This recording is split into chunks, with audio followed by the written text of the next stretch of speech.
ये ये क्या देख रहा हूं? वो कृष्ण जिसके मुख से मुस्कान कभी जाती ही नहीं थी, आज वो इतना गंभीर मुख बनाकर बैठा है, इतना विद्रूप मुख बनाकर बैठा है। तनिक सोचो, युद्ध के पूर्व ही तुम्हारी ये दशा है, तो युद्ध के पश्चात तुम्हारी कैसी दशा होगी? अब मुझे तुम्हें देखकर क्रोध नहीं आता, दया आती है, दया।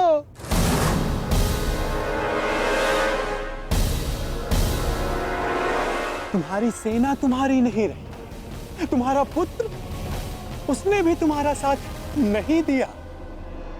तुम्हारा भाई, उसने तुम्हारा पक्ष नहीं चुना, सब कुछ छीन लिया गया तुमसे।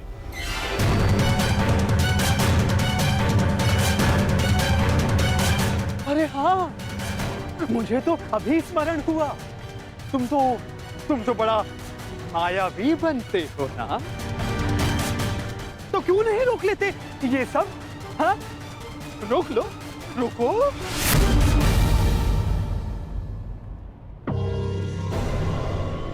अरे हाँ, विचार करने वाली बात तो ये, जब मैंने तुमसे तुम्हारा सब कुछ छीन लिया, तो तुम उस सुदर्शन चक्र का क्या करोगे?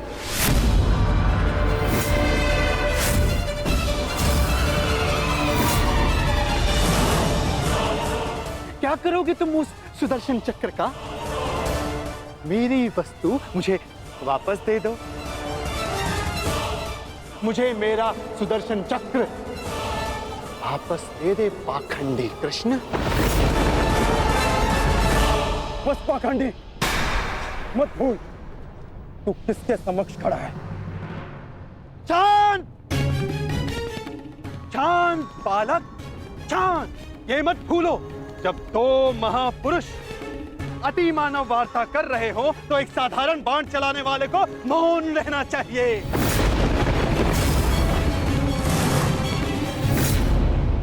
दुष्ट पौंड्रक, मैं आज ये सिद्ध कर देता हूं तू कितना बड़ा अतिमानव है। अरे मूर्ख, तू अपनी तुलना वासुदेव से करता है। यदि साहस है तो आ और आके मुझसे युद्ध कर।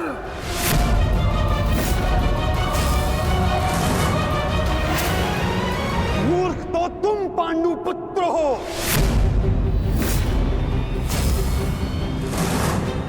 जो ये कभी नहीं समझ पाए कि कोयला कौन है और हीरा कौन, स्वर्ण क्या है और ताम्र क्या है। तुम सब अपनी आंखें खोल के देखो, ये जो तुम्हारे समक्ष खड़ा है, ये छलिया है, और मैं ही हूं वास्तविक वासुदेव, पौंड्रक वासुदेव, महाशक्तिमान, महाबलशाली, इस सृष्टि का वास्तविक रचयिता मैं ही हूं।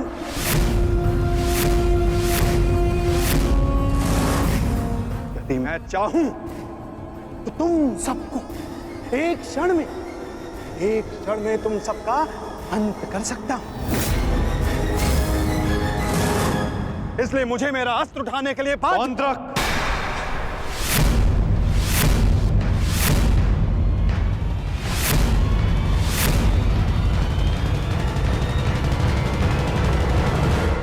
सीमा लांघने का दुस्साहस मत करो।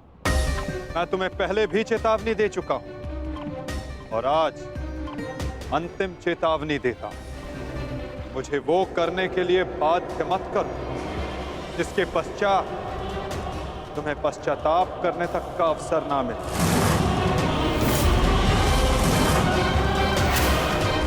जाओ यहां से पौंड्रक।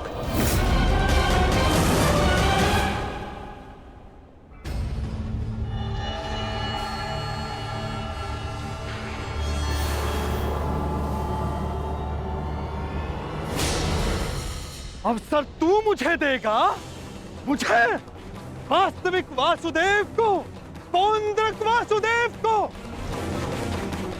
अवसर तो मैं तुझे नहीं दूंगा।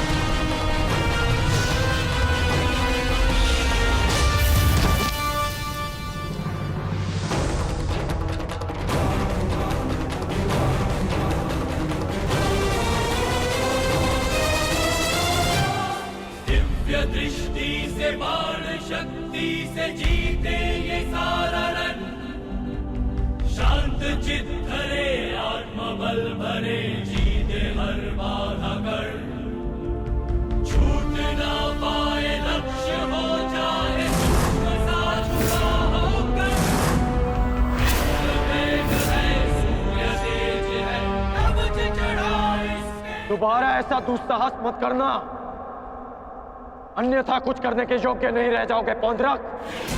मेरे पक्ष में होकर मुझे पर प्रहार करता है मूर्ख दुर्योधन। ये तुम्हारा मित्र है या शत्रु? तुम्हें पूर्ण विश्वास तो है ना कि ये हमारे ही पक्ष में है? अपने इस सूत पुत्र मित्र को समझा दो कि मेरे और उस पाखंडी कृष्ण के मध्य आना बंद करे, अन्यथा तुम्हारे मित्र को दुष्परिणाम भुगतना होगा। मित्रकर्ण, पौंड्रक उचित कह रहा, तुम हमारे पक्ष में हो तो पौंड्रक को वासुदेव पर प्रहार करने से क्यों रोका? क्योंकि मैं वीर दुर्जय योद्धा दुर्योधन के पक्ष में हूं।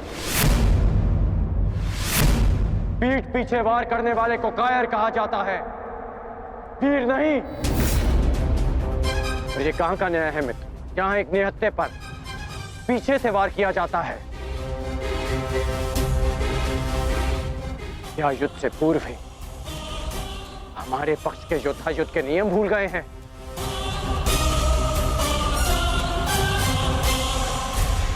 तुमने ऐसा सोचा भी कैसे? तुम इस भांति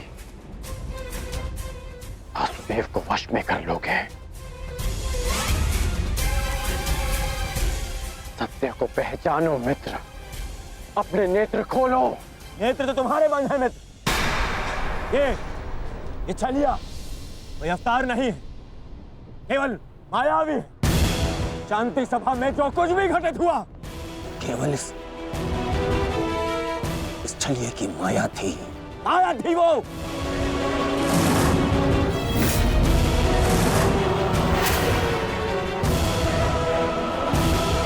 नहीं मित्र, तुम फिर से भूल कर रहे हो।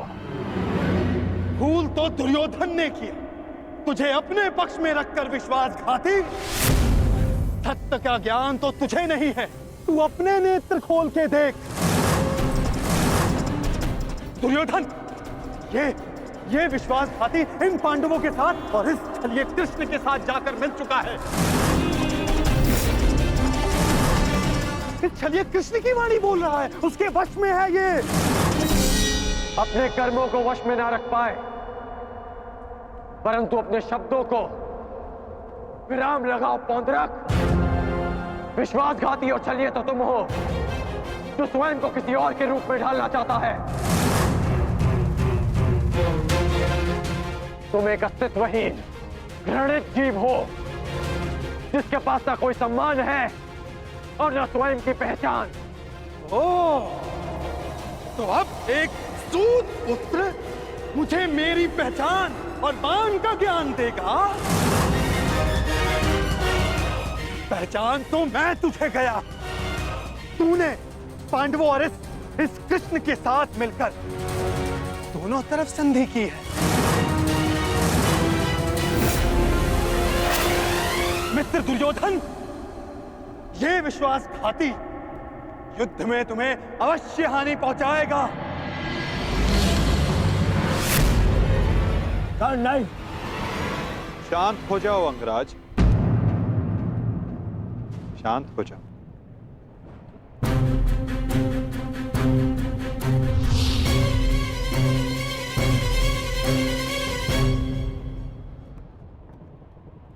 उचित ही तो कहा था पौंड्रक ने। आज मेरा हर अपना, मेरा हर संबंधी मेरे विपक्ष में खड़ा है, और अब तो मेरा नाम भी मेरा नहीं रहा, उसे पौंड्रक ने ले लिया। सत्य कहा तुमने पौंड्रक, तुम्हें वो अवश्य मिलना चाहिए जिसके तुम अधिकारी हो।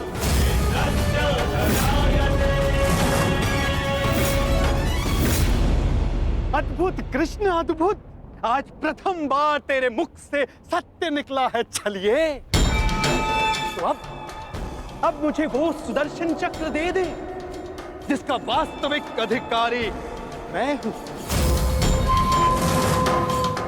दे मुझे वो सुदर्शन चक्र। ठीक है पौंद्रक, मैं इसी क्षण दोनों पक्षों को साक्षी मानकर तुम्हें वो देता हूं जिस पर तुम अपना अधिकार समझते हो।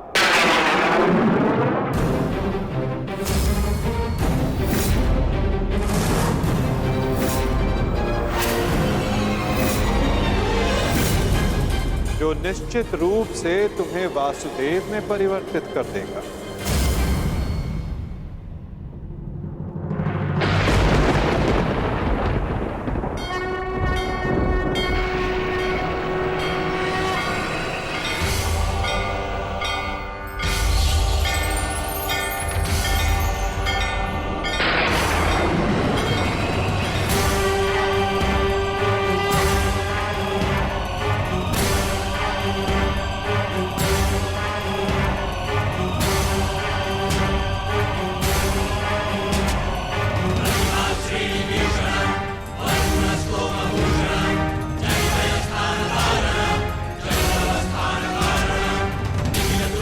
ये लो पौंद्रक, वो अस्त्र जिसका वास्तविक वासुदेव के पास होना अनिवार्य है।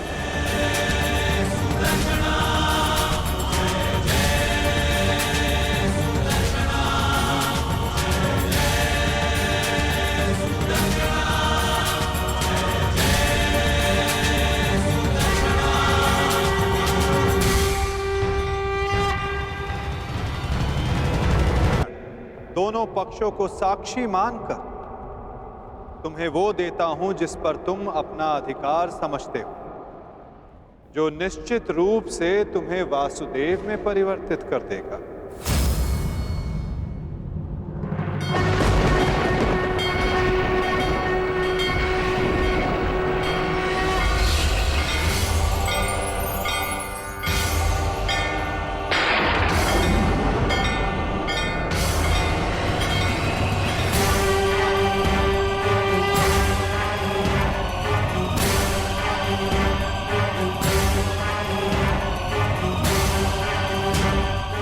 ये लो पौंद्रक, वो अस्त्र जिसका वास्तविक वासुदेव के पास होना अनिवार्य है।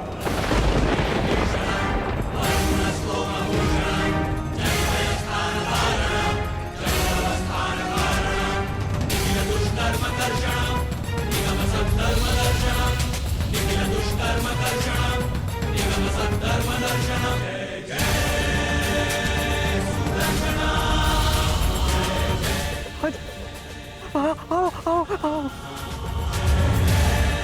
शीघ्र आओ।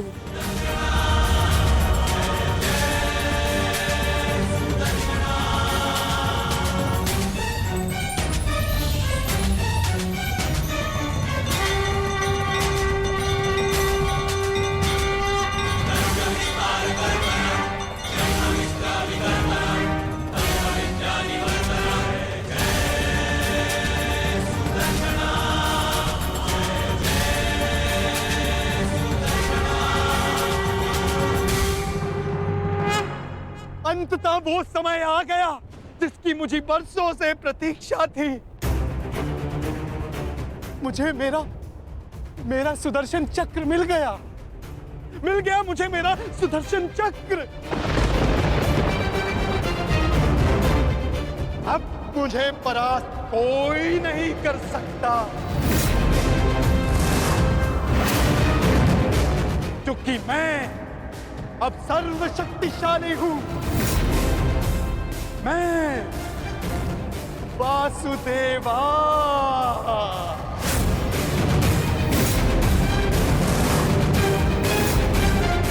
सुदर्शन चक्रधारी पौंद्रक वासुदेव।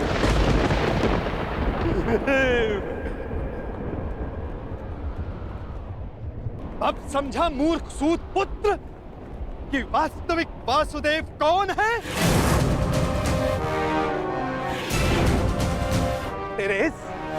इस छलिए कृष्ण ने भी स्वयं यहां स्वीकारा कि वास्तविक वासुदेव कौन है। यदि अब तूने मुझ पर कोई प्रहार करने का दुस्साहस किया तो अब तू भली भांति जानता है कि मुझसे बुरा और कोई नहीं होगा। क्षण भर में वध कर दूंगा तेरा।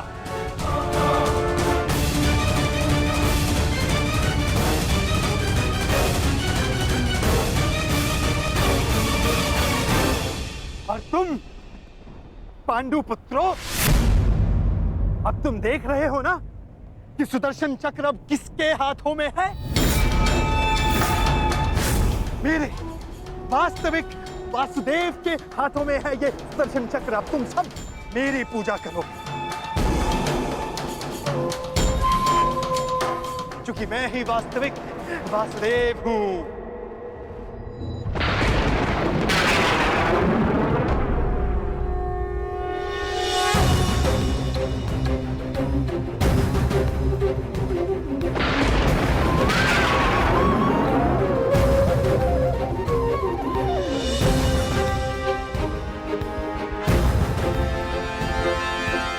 चक्र का भार क्यों बढ़ता जा रहा है?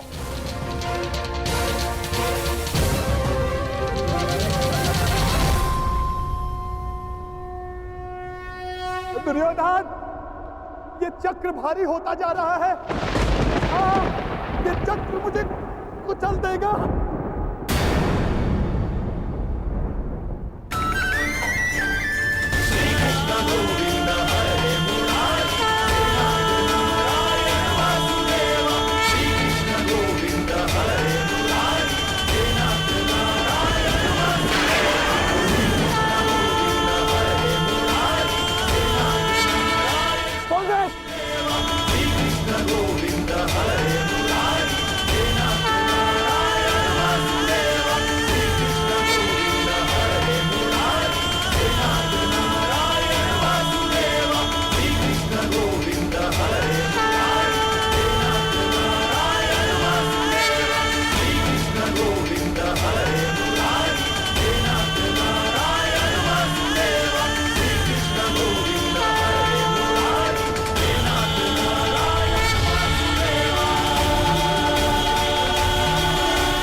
ये क्या किया आपने?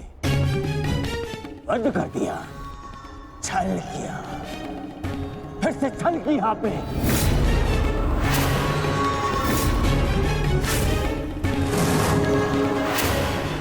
ये उचित नहीं किया आपने वासुदेव, नहीं किया उचित। शांत दुर्योधन।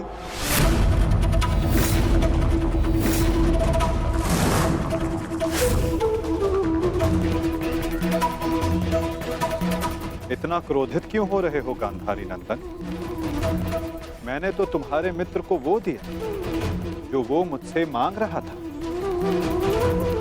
अब वो उसका भार नहीं सह पाया, ये मेरा दोष नहीं। औंद्रक ने अपनी मृत्यु का आवाहन स्वयं किया था दुर्योधन, और इसके लिए तुम्हें आक्रोश में आने की कोई आवश्यकता नहीं। क्रोध नहीं आएगा, क्रोध आना आवश्यक है। तुम्हें देखकर, इन पांडवों को देखकर, तुम्हारा छल देखकर,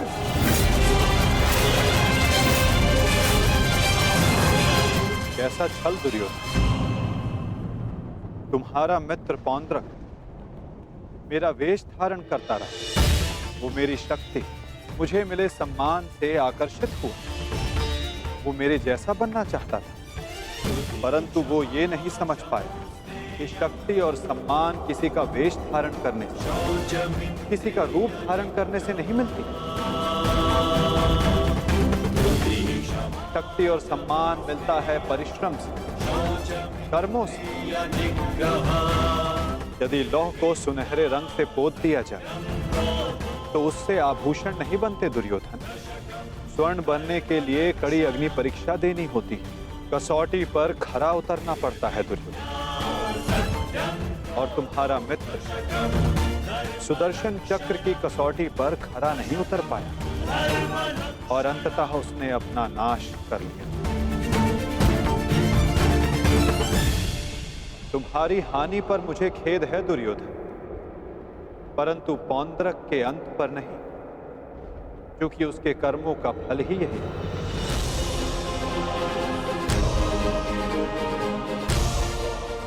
अब आज्ञा दे युवराज।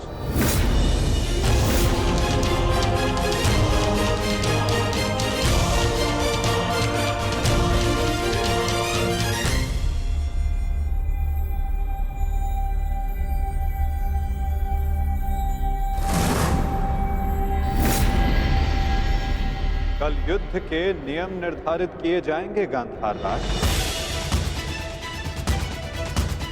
जब युद्ध क्रीड़ा में नियम निर्धारित किए जा रहे थे तब वहां मैं उपस्थित नहीं था, परंतु इस बार उत्सुक हूं ये जानने के लिए कि इस युद्ध में अपनी विजय के लिए आप क्या नियम बनाएंगे गांधार राज।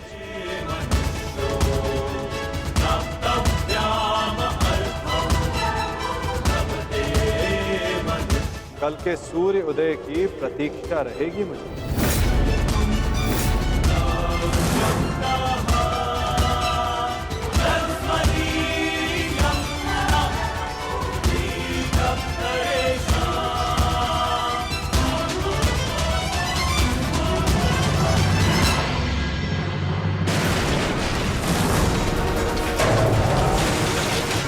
क्या हो गया? ये क्या कर रहे हो तुम? हाँ, देखो दुर्योधन, देखो। नहीं दुर्योधन। मैं उस वासुदेव को नहीं छोड़ूंगा।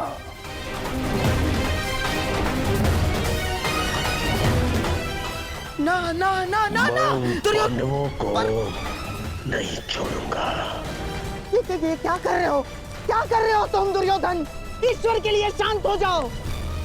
देखो कुछ नहीं होगा, मैं बता रहा हूँ, विश्वास रखो मुझ पर। आप शांत हो जाइए, अन्यथा मैं आपको शांत कर दूंगा। नहीं, देखो दुर्योधन। हाँ, शांत हो जाओ दुर्योधन।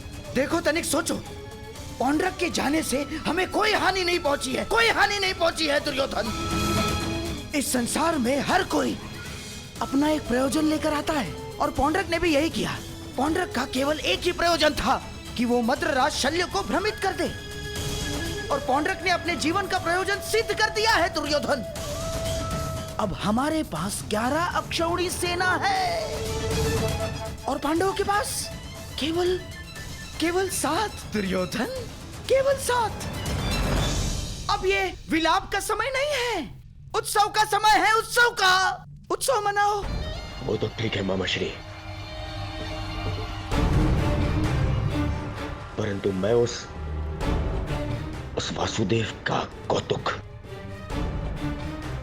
बुला नहीं पा रहा हूं।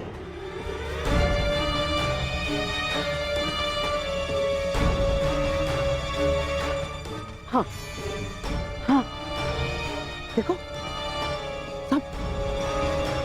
सब ठीक हो जाएगा दुर्योधन। हाँ, तुम बैठो। अब ये सब कुछ छोड़ो ना दुर्योधन। देखो, युद्ध में वो कृष्ण छलिया कुछ नहीं कर पाएगा। पूछो क्यों? तो निहत्था है वो। अब इस समय हमारा पक्ष सबल है, हमारा पक्ष, और पासा हमारे हाथ में है दुर्योधन, हमारे हाथ में। कैसा पासा? अब देखो, कल युद्ध के नियम निर्धारित किए जाएंगे। ऐसे नियम बनाऊंगा कि पांडव पक्ष आ जाएगा, और फिर वो छलिया कुछ नहीं कर पाएगा वो छलिया।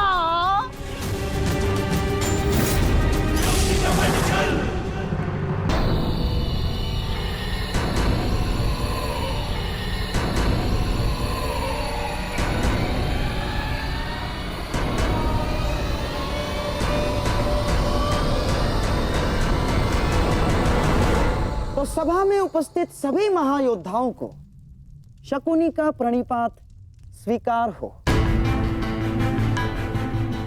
जैसे कि हम सब जानते हैं कि हम सभी एक महायुद्ध में भाग लेने जा रहे हैं, परंतु बड़े खेद के साथ एक बात सूचित करना चाहूंगा इस सभा में। जैसे कि हम पर अर्थात कौरवों पर हमेशा से सदा से लांछन लगते आ रहे हैं, आरोप लगते आ रहे हैं कि हम छल करते हैं, हम कुचक्र करते हैं, हम षड्यंत्र रचते हैं, है ना वासुदेव?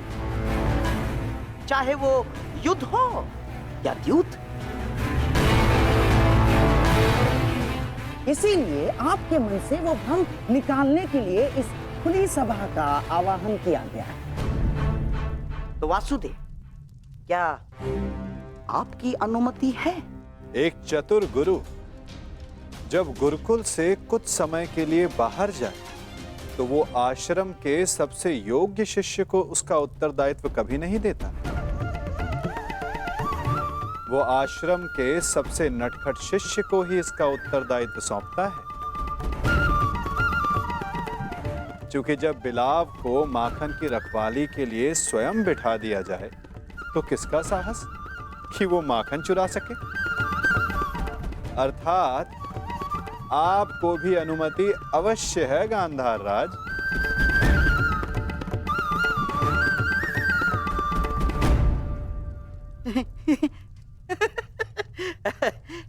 वासुदेव, आपका विनोद समझने में मैं असक्षम हूं। मेरे कहने का आशय मात्र केवल इतना है गांधार राज कि मैं आपके वचनों से सहमत हूं। यद्यपि युद्ध सीमा बढ़ाने या सीमा पर अतिक्रमण रोकने के लिए होता है, तो युद्ध के नियम और सीमा निश्चित कर लेना आवश्यक है। क्योंकि यही नियम, यही सीमाएं इस युद्ध को धर्म युद्ध बनाएगी। तो ये बात आप सरल मार्ग से भी बता सकते थे वासुदेव। यदि आपका भाषण समाप्त हो गया तो हम युद्ध के नियमों पर चर्चा करें। वैसे भी हमारे और आपके पक्ष की सेना के अंतर को देखते हुए ये युद्ध केवल औपचारिकता मात्र रह गया है।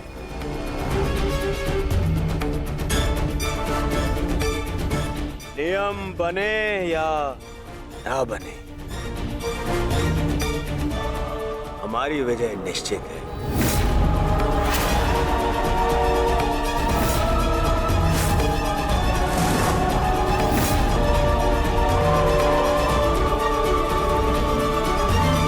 बने या ना बने, हमारी विजय निश्चित है।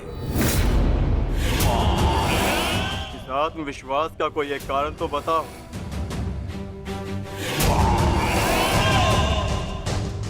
खाता दुर्योधन,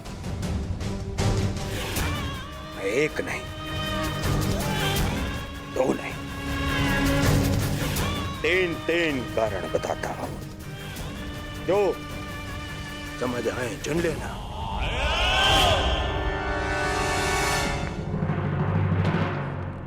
पहला कारण, पितामह भीष्म जिन्हें इच्छा मृत्यु का वरदान है।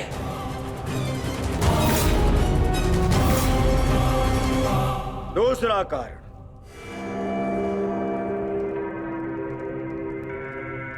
आचार्य द्रोण जिन्होंने तुम पांडवों को शस्त्र संधान की शिक्षा दी।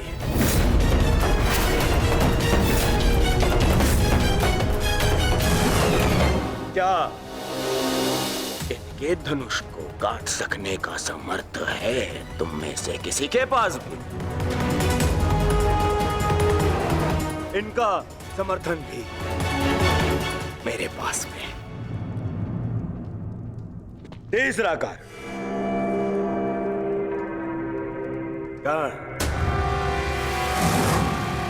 ब्रह्मास्त्र, ब्रह्मांडास्त्र और ब्रह्मशिरास्त्र जैसे अस्त्रों से सज्जित है मेरा मित्र कर्ण, जिसका बाण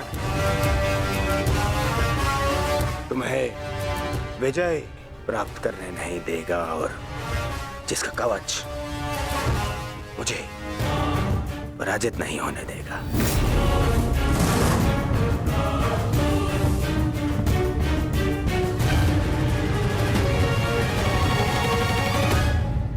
इसके अतिरिक्त मोहम्मद शकुनी,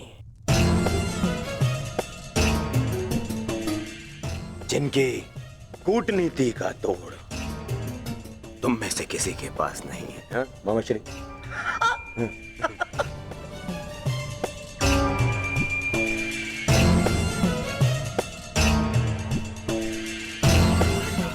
मद्रराज शैल्य, नारायणी सेना, अब अरे ये तो 3 से अधिक कारण हो गए, है ना अर्जुन? जिसके पास इतने सारे कारण हो उसे कौन पराजित कर सकता है?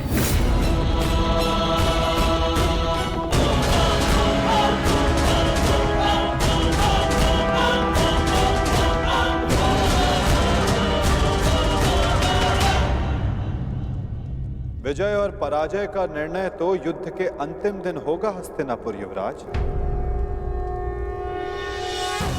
नियम तो केवल युद्ध का मार्गदर्शन करते हैं। अंत में कौन कितनी सीमा में रहता है और किसे सीमा तोड़ने का दंड मिलेगा, ये तो समय ही बताएगा।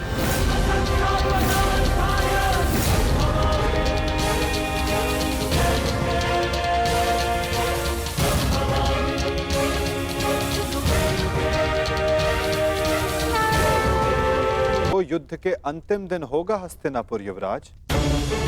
नियम तो केवल युद्ध का मार्गदर्शन करते हैं। अंत में कौन कितनी सीमा में रहता है और किसे सीमा तोड़ने का दंड मिलेगा,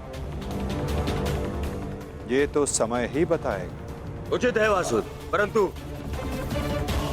मैंने जो कारण गिनवाए, क्या उसका उत्तर किसी के पास है? अर्जुन, भीम, युधिष्ठिर, किसी के पास उत्तर नहीं है। उत्तर मेरे पास है दुर्योधन।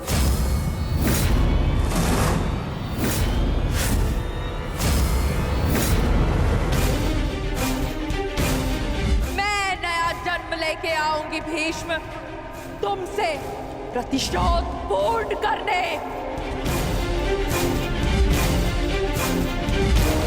देवी अंबा,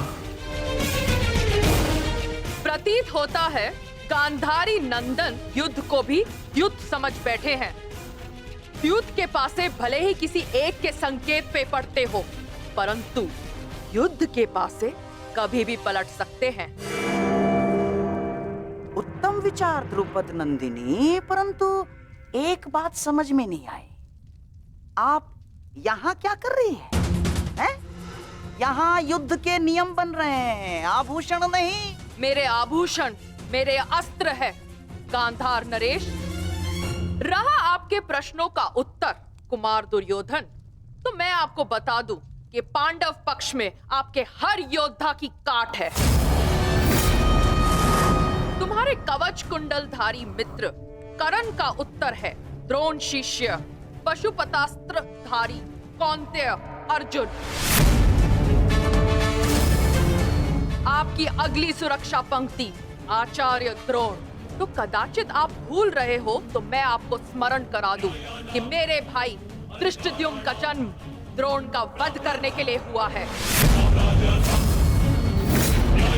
रही बात आपके प्रिय मामाश्री की, नारायणी सेना की, तो मैं आपको बता दूं स्वयं नारायण पांडवों के मार्गदर्शक है।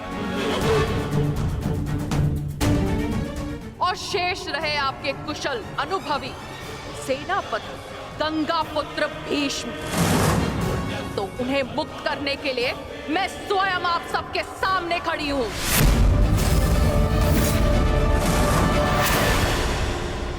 महाबली भीष्म को संसार भीषण से भीषण अपनी प्रतिज्ञा से जानते हैं, तो उन्हें यह प्रतिज्ञा भी निभानी होगी कि वो मेरे सामने शस्त्र नहीं उठाएंगे। तो कौरव दल, स्वागत कीजिए पांडव पक्ष के सेनापति वीरांगना शिखंडिनी का। अद्भुत पांचाल कुमारी, अद्भुत। परंतु यह समय युद्ध की ललकार देने का नहीं है। यहां हम युद्ध के नियम निर्धारित करने के लिए बैठे हुए हैं, इसीलिए आप अपना स्थान ग्रहण करें। तो अब बिना किसी विलंब के युद्ध के नियम निर्धारित करने के लिए चर्चा की जाए। जैसे कि कुरुकुल की रीति रही है कि सदैव सबको समान अवसर दिया जाए, इसीलिए युद्ध के नियम निर्धारित करने के लिए भी हम कौरवों की तरफ से सभी उपस्थित महायोद्धाओं को नियमों का सुझाव देने का समान अवसर दिया जाएगा।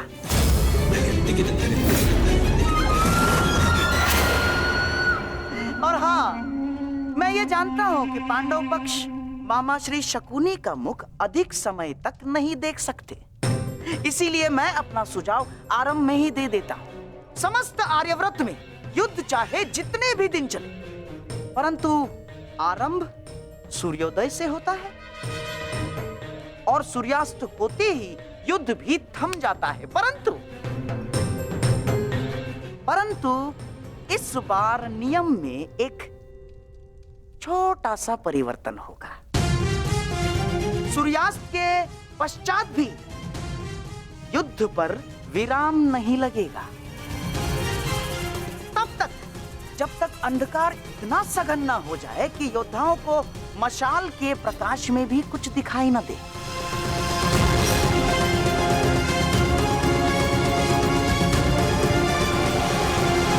स्वीकार है,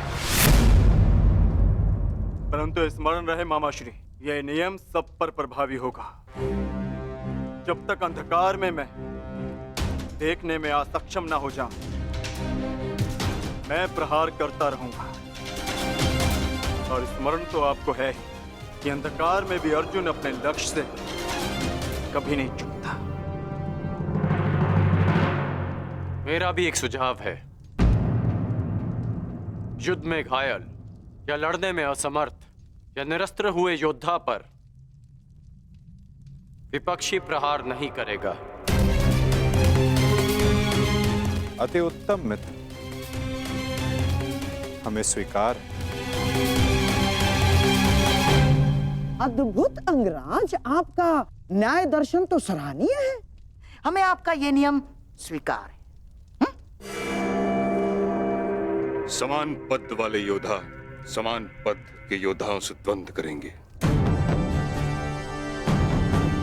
रथी रथी से द्वंद्व करेंगे, महारथी महारथी से द्वंद्व करेंगे, अश्वरोही से अश्वरोही द्वंद्व करेंगे और गजरोही से गजरोही द्वंद्व करेंगे। एक योद्धा केवल एक योद्धा से युद्ध करेगा। गुट बनाकर कोई भी किसी एक पर आक्रमण नहीं करेगा, किसी के पीठ पीछे कोई प्रहार नहीं करेगा।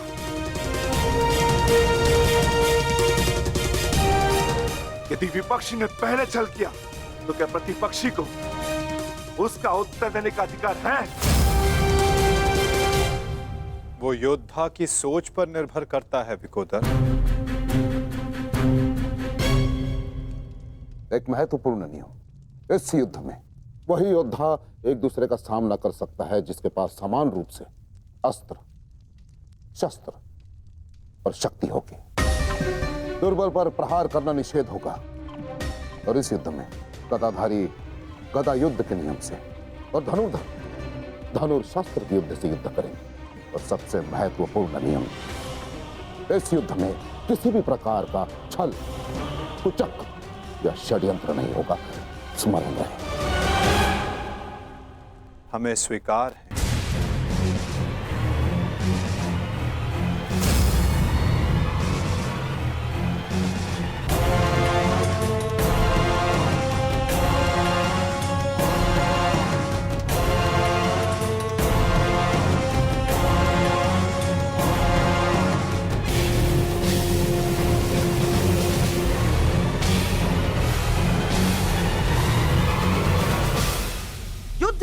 के सारे नियम निर्धारित हो चुके हैं, परंतु अभी भी पांडव पक्ष से मुझे एक छोटी सी समस्या है। सारे नियम निर्धारित हो चुके हैं, परंतु अभी भी पांडव पक्ष से मुझे एक छोटी सी समस्या है। कैसी समस्या गंधार राज? धर्मराज ना, अर्थात ये युद्ध समान पद, बल, शक्ति और हम पुरुषों के मध्य हो रहा है, तो आपके दल में एक स्त्री क्या कर रही है?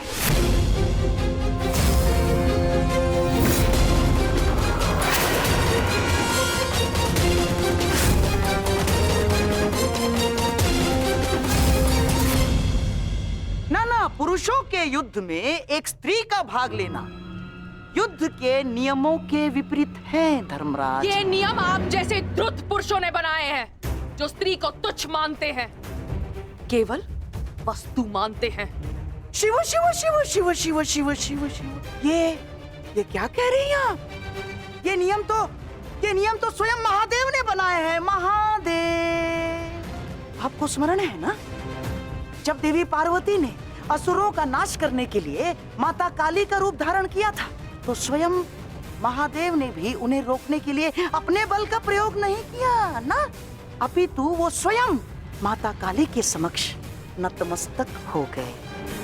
जब स्वयं ईश्वर इस नियम का पालन कर सकते हैं, तो हम तो केवल साधारण मनुष्य हैं। कोई भी पुरुष योद्धा एक स्त्री पर आक्रमण नहीं करेगा, यही युद्ध के आधारभूत नियमों में से एक है। और यदि ऐसे में यानी एक स्त्री को पांडव दल का सेनापति पद दिया जाता है, तो कौरव, बेचारे कौरव तो बिना युद्ध लड़े ही हार जाएंगे। क्या ये अधर्म नहीं है? बताइए। अपने सेनापति के प्राण बचाने के लिए और कोई मार्ग नहीं सूझा आप लोगों को?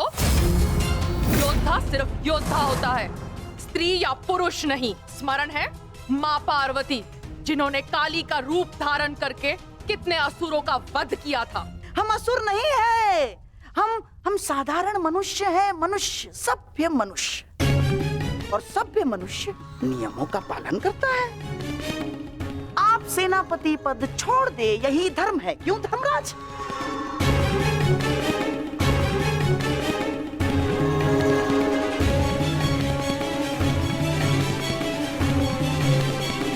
हाँ, तो सबके समक्ष युद्ध के सभी नियम निर्धारित हो चुके हैं। हाँ, परंतु अभी भी किसी के मन में शंका कुशंका हो, तो यहाँ अपने विचार प्रकट कर सकते हैं।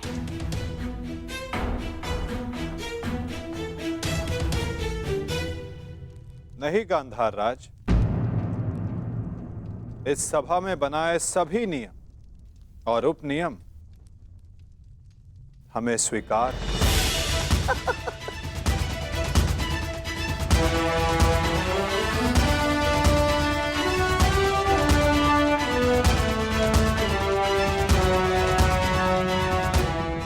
प्रणिपात।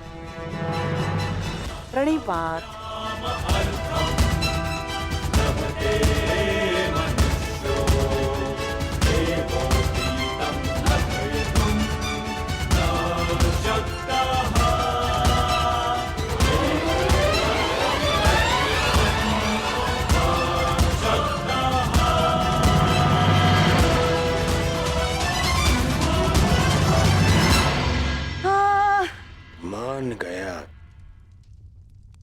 मान गया क्या रणनीति थी मामाश्री। आपकी रणनीति को मैं मान गया मामाश्री। आपकी रणनीति का उत्तर तो आज कृष्ण के पास भी नहीं था। पूरी युद्ध की व्यूरचना ही बदल दी आपने साधु। साधु। परंतु सुनो, अब ये साधुवाद देने में समय व्यर्थ ना करो दुर्योधन। हमें केवल ये युद्ध आरंभ ही नहीं करना है, अपितु इस युद्ध को जीतना भी है। और युद्ध में विजय प्राप्त करने के लिए अनुकूल परिस्थितियां बनानी पड़ती हैं।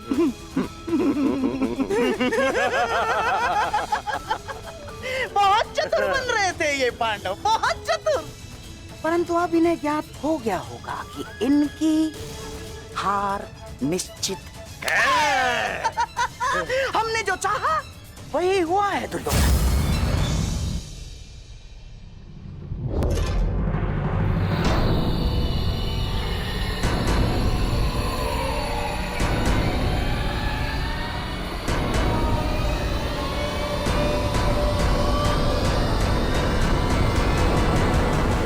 दी ना अपनी कायरता गंगा पुत्र।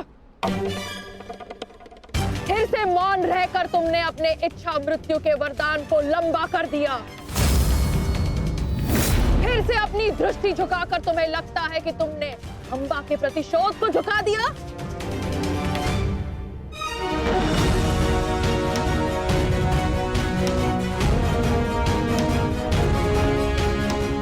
आज सिद्ध कर दिया तुमने कि जब अपने प्राणों का प्रश्न आएगा तो गंगा का बेटा भी अधर्म का मार्ग चुन सकता है। ये आशा तो माँ गंगा को भी आपसे ना होगी।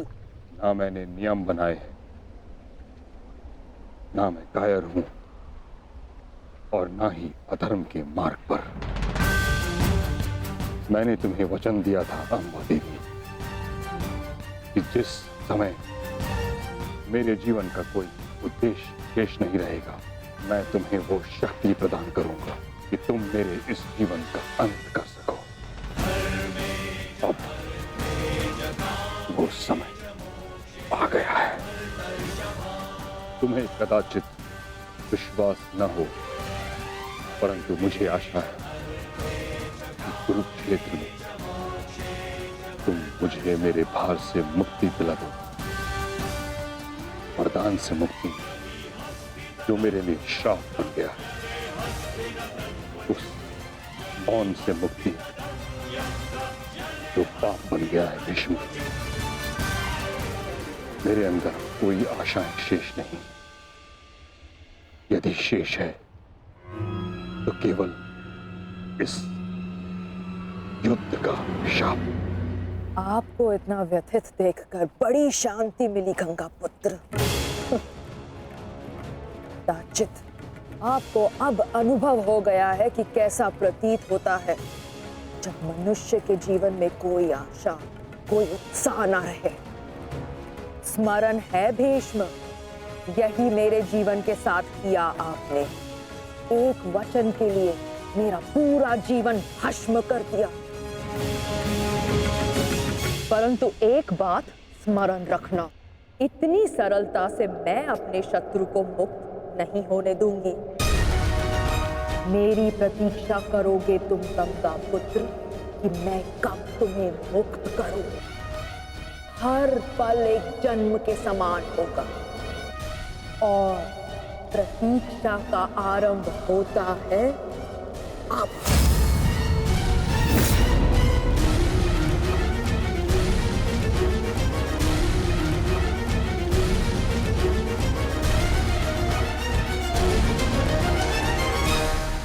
मैं उन्हें नहीं छोड़ूंगा जेस, उन्होंने हमारे साथ छल किया है।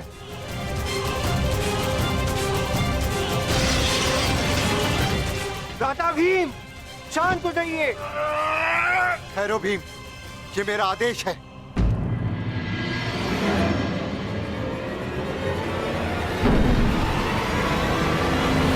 क्रोध केवल तुम्हें नहीं आ रहा है, रक्त हम सबको बन रहा है। एक और हमारे ही मामा श्री को छल के कारण हमारे विरुद्ध युद्ध करना पड़ रहा है, और दूसरी ओर बड़ी ही चतुरता से उन्होंने शिखंडिनी को युद्ध से दूर कर दिया। यह समय क्रोध का नहीं, कर्म का है। इस समय कौरव सेना के पास 11 क्षणी सेना है, और हमारे पास केवल 7। इस समय हमें हमारी शक्ति को एकत्रित करना होगा।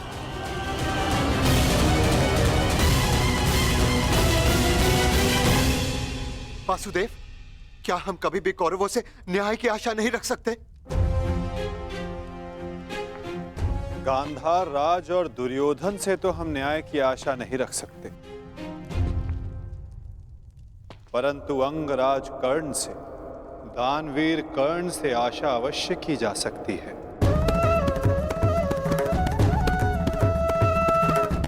कि वो युद्ध में न्याय का पालन करेंगे, अपने वचन दान का मान रखेंगे। हम सब ने देखा कि अंगराज ने कौरवों के पक्ष में होते हुए युद्ध के लिए कैसे न्याय संगत नियम बनाए। परंतु वासुदेव, वो दुर्योधन के विरुद्ध कभी नहीं जाएगा, और उस दुर्योधन से मुझे न्याय की कोई आशा नहीं। कायरों की भांति हमारी सैन्य शक्ति को छिन्न भिन्न करने लगा है। ज्येष्ठ, बहुत हो गई सभा, बहुत बनकर नियम, अब बस। अब समय आ गया है उस दुर्योधन को उचित उत्तर देने का। ठहरो भीम।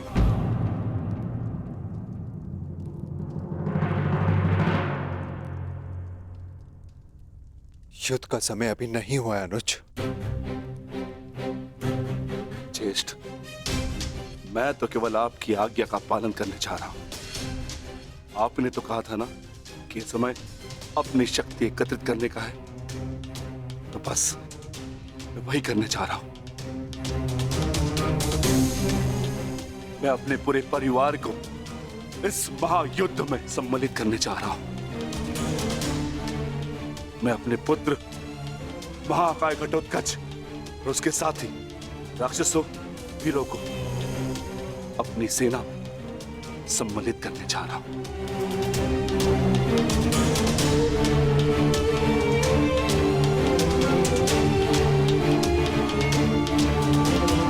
तुम उचित कह रहे हो अनुज। तुम्हें शीघ्र अतिशीघ्र यहां से प्रस्थान करना चाहिए।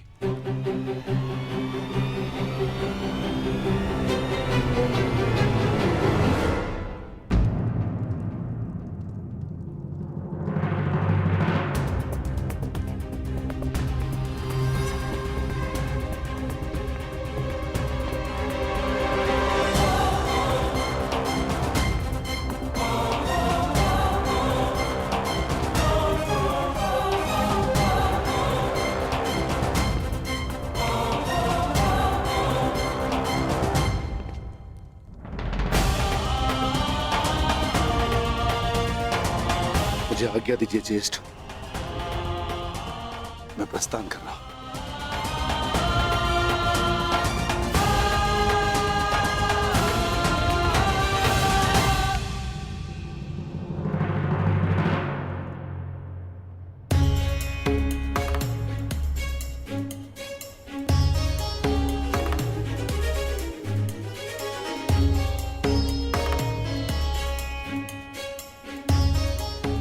प्रणिपात वासुदेव। मैं अपने पुत्र को लेने जा रहा हूं, आशीष दीजिए।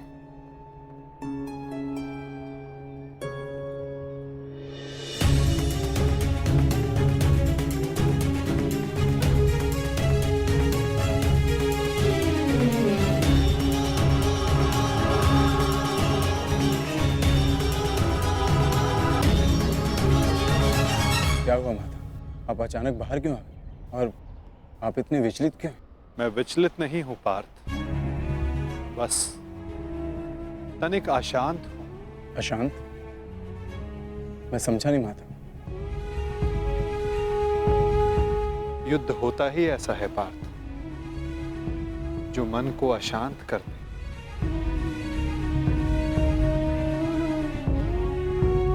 समय एक बहती धारा के समान होता है पार्थ। धारा का स्वर हमारे मन को आनंदित करता है, परंतु ये आवश्यक नहीं कि उस धारा का स्वर सदैव हमारे मन को आनंदित ही करे, उसे विचलित ना करे। फिर ये विचलन क्यों माता?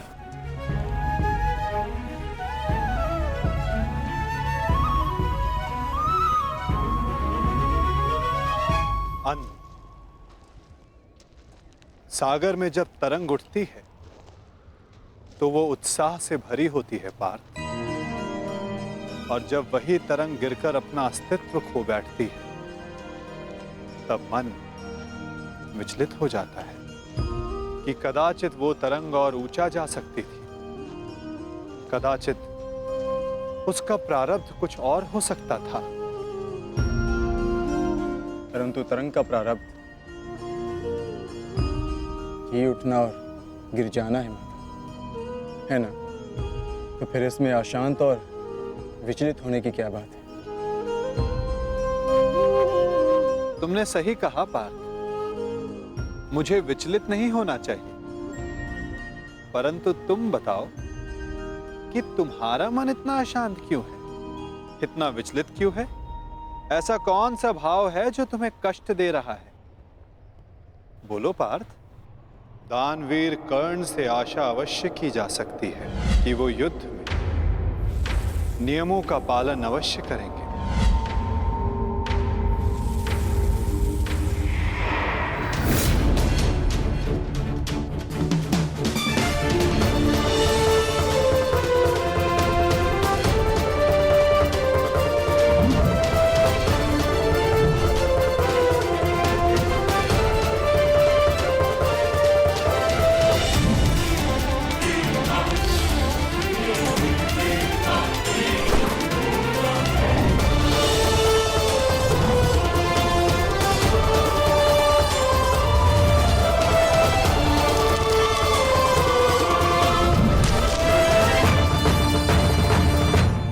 वाह, कितना अद्भुत धनुधर है ये।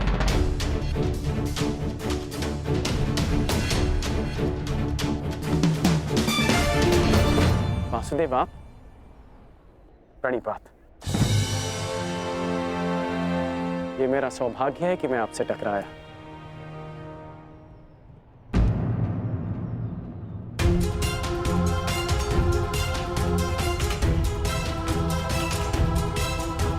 सौभाग्य और दुर्भाग्य के लिए धन्यवाद और तानों का पात्र समय होता है अंगराज, मनुष्य नहीं। उचित परिस्थिति में, उचित समय पर, उचित मनुष्य से मिल जाना सौभाग्य होता है, और अनुचित परिस्थिति में उचित मनुष्य से मिलना दुर्भाग्य होता है कर्ण। आपका टकराना तो उचित ही होता है वासुदेव, इसलिए यह सौभाग्य होता है। आज्ञा दीजिए। प्रणिपात।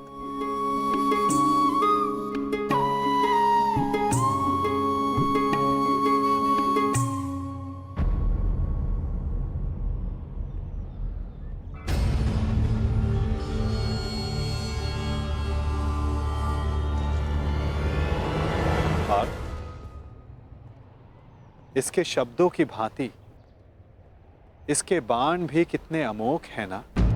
शब्दों का तो ज्ञात नहीं, परंतु लक्ष्य भेद करने के लिए मेरे बाण कर्ण से अधिक शक्तिशाली और तीव्र हैं माता, और ये बात आप भली भांति जानते हैं। आज किसी के शब्दों में धार दिखाई दे रही है पार्थ।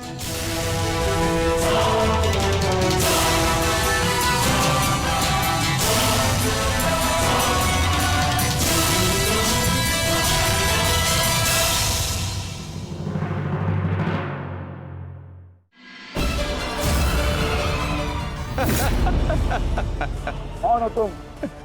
तुम जानते हो मैं कौन हूँ?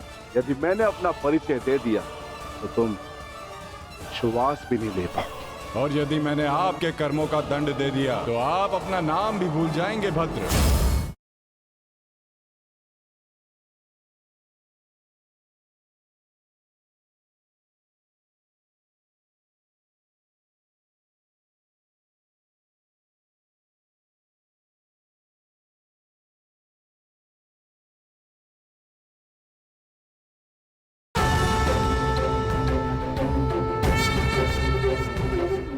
पार्थ, इसके शब्दों की भांति इसके बाण भी कितने अमोघ हैं ना।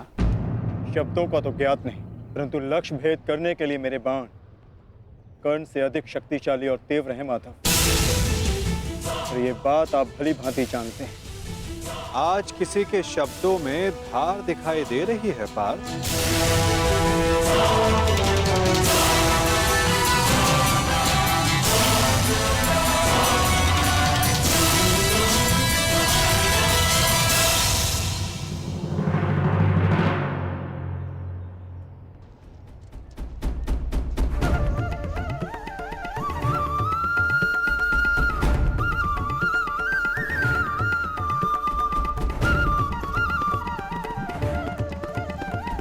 अब बता भी दो अपने सखा को, ऐसी कौन सी बात है जो प्रतिपल तुम्हें और अधिक अशांत किए जा रही है पार्थ?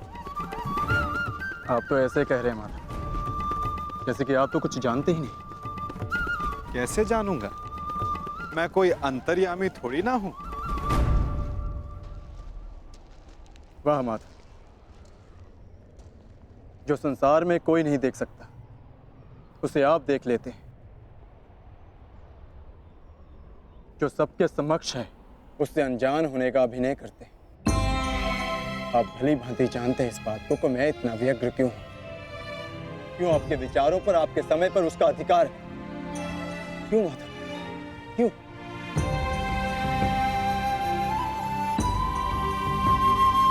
प्रशंसा उसकी की जाती है पार्थ जो प्रशंसा के योग्य होता है। महत्व उसे दिया जाता है जो महान होता है। और समय उसे दिया जाता है जो स्वयं समय को परिवर्तित करने की शक्ति रखता हो। और मैं क्या, कर्ण की कुशलता और लगन को देखकर उस पर कोई भी मोहित हो सकता है। ऐसा कोई नहीं जो कर्ण की कुशलता को अनदेखा कर सके। केवल उनके जो उसके प्रति ईर्ष्या रखते हैं। बस माधव, रुक जाइए।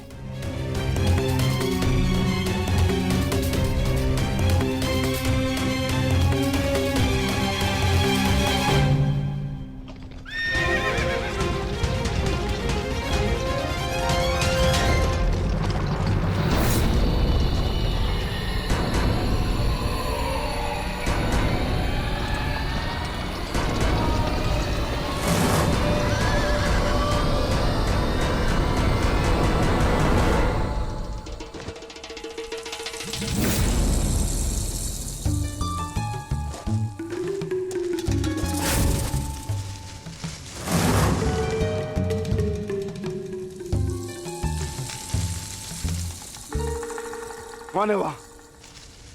कौन है जो मेरा पीछा कर रहा है? यदि साहस है तो सामने आ। आपको लगता है कि मुझे कर्ण से ईर्ष्या है, परंतु मुझे कर्ण से ईर्ष्या क्यों होगी माता? मैं भी मानता हूँ कि वो एक महान धनुर्धारी है और इस बात का मैं सम्मान भी करता हूँ। इसलिए उसके साथ अपना अधूरा द्वंद पूर्ण करना चाहता हूँ।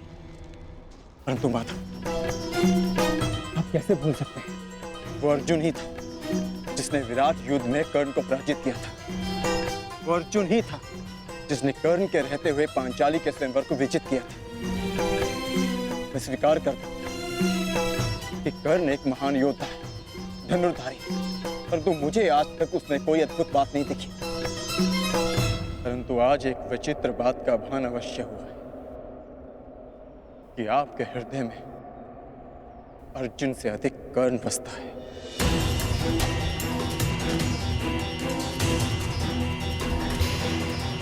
पार्थ, विराट युद्धगाह में तुमने नहीं, सूर्यास्त ने उसे परास्त किया था।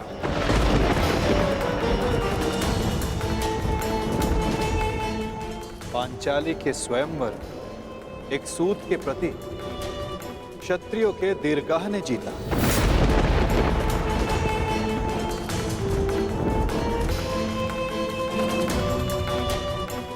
और रही बात मेरे मन में सम्मान की, तो पार्थ, मेरे मन में, मेरे हृदय में जितना सम्मान तुम्हारा है, उतना ही सम्मान अंगराज कर्ण का है पार्थ।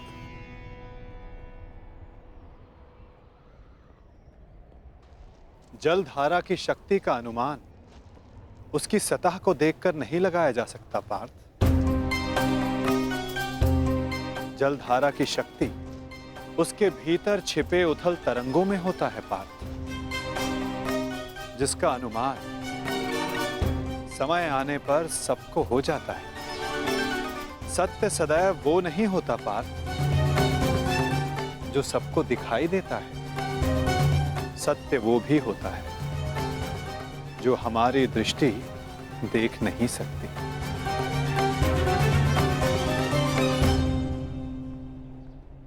और बहुत शीघ्र तुम्हें उसका अनुमान भी हो जाएगा।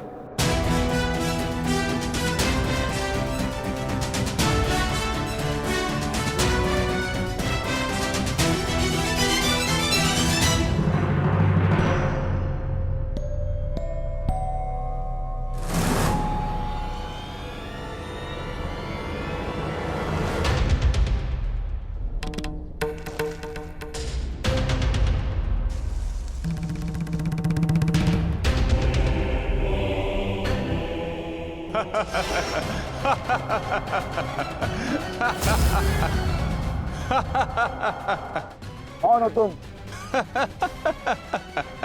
तुम्हें अनुमान भी है? किस पर हंस रहे हो? जानते हो मैं कौन हूं? तो मेरा नाम क्या है? बता दीजिए ना भद्र। आपका रूप देखकर तो भय लगता नहीं, कदाचित आपका नाम इतना भयंकर हो जिसे सुनकर मेरी हंसी चली जाए। तुम जानते हो मैं कौन हूं? यदि मैंने अपना परिचय दे दिया तो तुम श्वास भी नहीं ले पाओगे। और यदि मैंने आपके कर्मों का दंड दे दिया तो आप अपना नाम भी भूल जाएंगे भद्र।